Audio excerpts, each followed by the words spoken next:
Eh bien, bonjour à toutes et à tous et merci à ceux qui ont choisi d'assister à cette conférence de presse plutôt qu'à celle de Bruno Retailleau et Laurent Wauquiez. Dans l'actualité cette semaine, il y avait des sujets en pagaille. Il y en a un que j'aborderai en question au gouvernement cet après-midi, qui est la remise de la Légion d'honneur à Bernard Ayotte. Quand on connaît l'actualité en Outre-mer, le sujet prégnant de la vie chère, et puis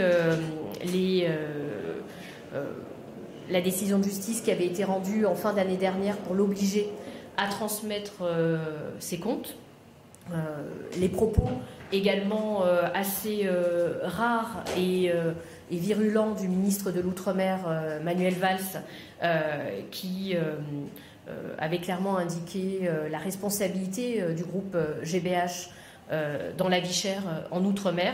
On a été fort surpris, pour ne pas dire désagréablement surpris, de voir que la Légion d'honneur était remise à cet homme, des mains même du président de la République, ce qui n'est pas anodin, dans un moment comme celui-là. Donc ça fera l'objet de la QAG de cet après-midi.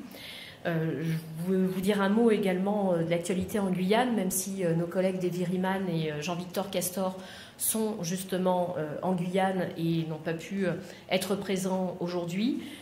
Vous avez sûrement vu passer les propos de Gérald Darmanin qui indiquait vouloir construire un quartier de haute sécurité dans une nouvelle prison en Guyane. Des propos également insultants vis-à-vis d'un journaliste de la chaîne publique sur place, qui ont provoqué un tollé de la part de toute la classe politique, y compris à droite en Guyane, non pas sur la construction même de cette prison, puisqu'il s'agissait là d'une promesse faite dans les accords de Guyane de 2017. Donc globalement, les Guyanais attendent cette prison compte tenu de la surpopulation carcérale sur leur territoire.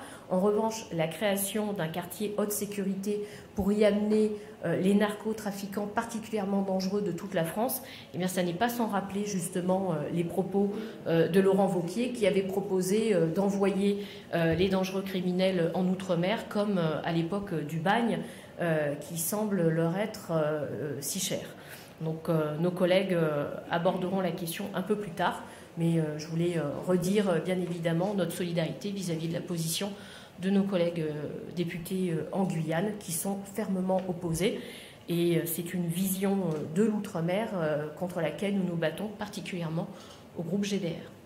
Pour le reste, je laisse à Stéphane Peu la parole sur les autres sujets d'actualité.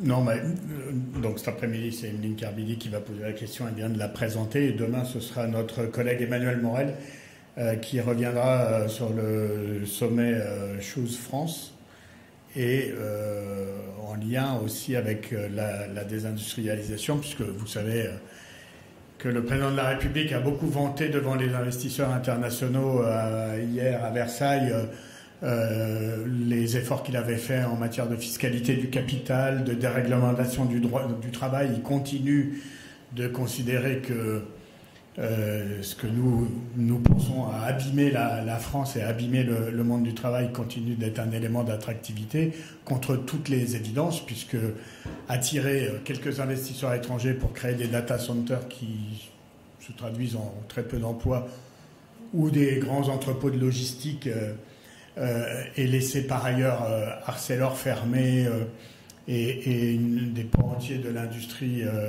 dans notre pays, puisqu'il y a environ 300 plans de licenciement à l'œuvre actuellement en France.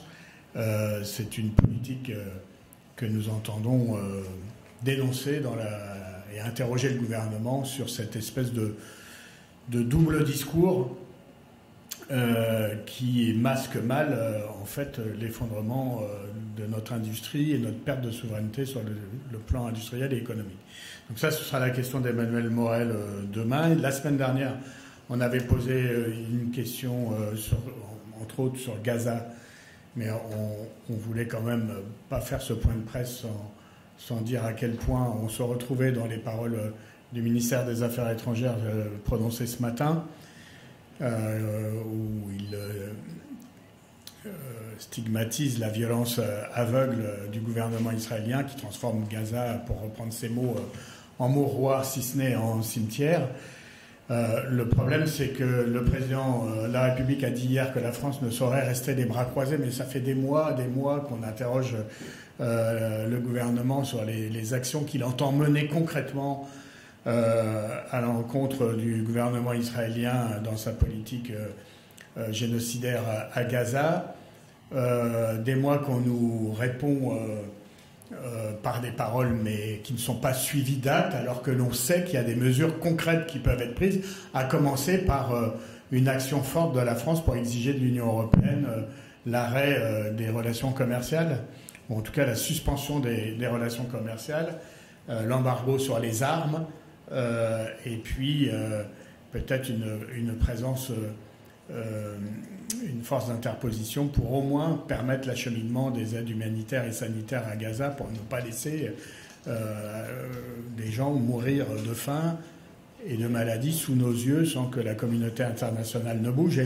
Et le différentiel de mobilisation entre ce que font les puissances internationales, dont la France vis-à-vis de l'Ukraine, et les paroles sans acte vis-à-vis de Gaza sont une juxtaposition absolument insupportable et que nous dénonçons. Et donc nous allons réitérer notre demande d'actes concrets. Je viens de les citer, au moins 3, qui sont, eux, concrets, directement praticables. Voilà. Par ailleurs, pour information, j'accompagnerai Fabien Roussel et la présidente du groupe communiste au Sénat jeudi chez le Premier ministre dans le cadre des consultations sur la proportionnelle. Mais bon, on aura l'occasion d'y revenir après notre rendez-vous si on en sait un peu plus sur les suites. Vous en attendez quoi ? Qui nous écoute sur le fait que il nous auditionne, donc on va aller lui parler, on va lui dire à quel point la crise démocratique dans notre pays nous inquiète. D'ailleurs, je pense que je poserai une question sur ce sujet mardi prochain au Premier ministre, notamment à l'occasion du 20e anniversaire du référendum sur le traité constitutionnel européen et les suites qui lui ont été réservées, sur la réforme des retraites. Et donc, voilà, la crise démocratique dans notre pays ne peut pas avoir comme réponse à une modification du mode de scrutin. Il y a un parlementarisme retrouvé, il y a l'article 40, qui est une règle d'or assez peu compatible avec le débat sur des propositions de loi alternatives. Il y a l'usage maintenant assez systématique du 49.3. Enfin, voilà, on aurait pu espérer, après la dissolution, que le Parlement retrouve du poids et de la force. Et on est obligé de constater 9 mois après que ça n'a pas été le cas. Donc c'est pas pour rien, c'est un des éléments de la crise démocratique. Donc on va beaucoup interroger aussi le Premier ministre sur les réponses qu'il entend et les comportements qu'il entend adopter pour essayer de redonner au Parlement de la force et à notre démocratie un peu plus de vigueur. Oui. J'ai 2 questions. La première, c'est sur la proposition de loi concernant la 69 qui arrive en examen en commission demain. Quelle est votre position ? Est-ce que vous allez voter pour, contre ou vous abstenir ? Et la deuxième question concerne les commissions d'enquête. De manière un peu générale, c'est-à-dire qu'on a pu entendre dimanche la présidente de l'Assemblée nationale dire qu'il y avait un peu trop de commissions d'enquête. Il y a beaucoup de critiques sur le fait que ce sont des instruments politiques, c'était rare, c'est permis de ne pas venir tout à l'heure, etc. Qu'est-ce que vous pensez, vous, du travail de ces commissions ?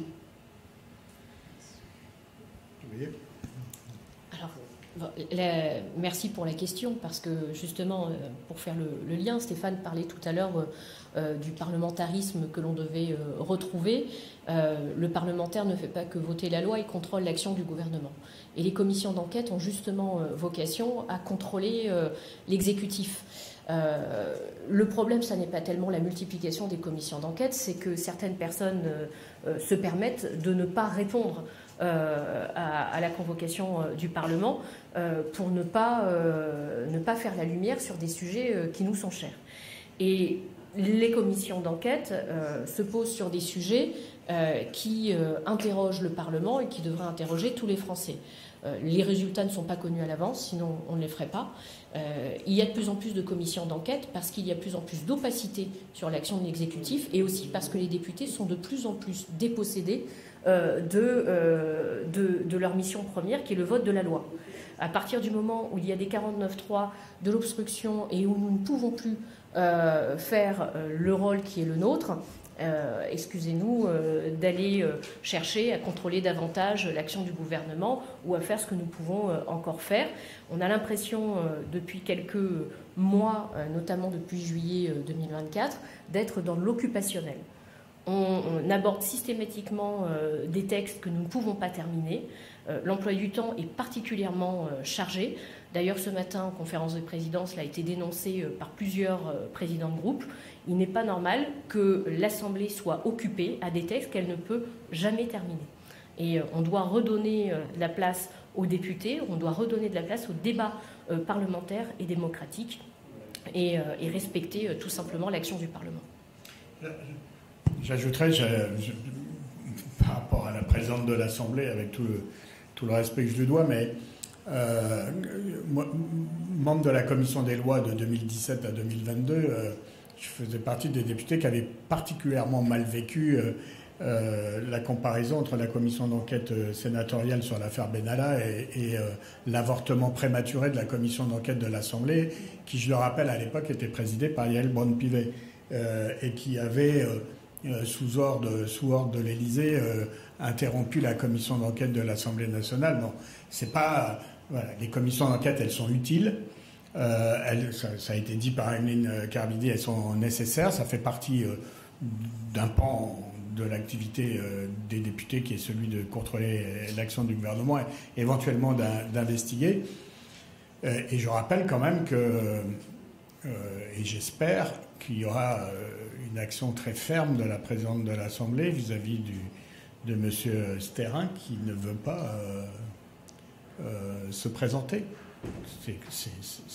C'est contraire à la loi, c'est sanctionnable, et donc c'est poursuivable sur le plan juridique, et donc j'espère que personne n'étant au-dessus des lois, il y aura les poursuites seront engagées.